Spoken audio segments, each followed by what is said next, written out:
May mga panukalang batas na inangat sa Senado at Kongreso kontra political dynasty. Sa ngayon kasi, according to the Philippine Center for Investigative Journalism, 80% ng ating mga nasa Kongreso ay bahagi ng isang active political dynasty. Kaya naman pala. Ano ang ibig sabihin ng degrees of consanguinity? Let me explain. Consanguinity means gaano kalapit ang relasyon nyo sa dugo. Galing kayo sa isang ninuno. 1 degree is 1 step up or down on your family tree. Yung first degree mong kamag-anak ay ang mga magulang at anak mo. Yung second degree, kapatid, 1, 2, lolo, lola, 1, 2, at apo, 1, 2.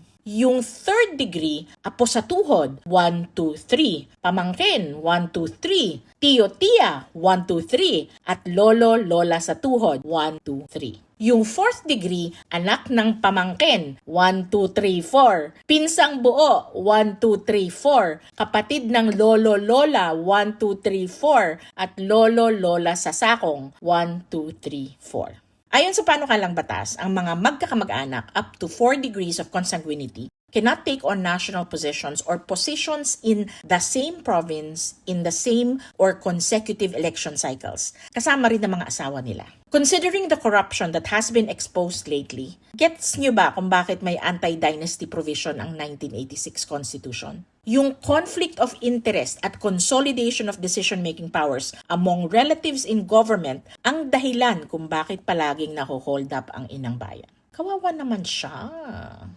O diba? Meow meow.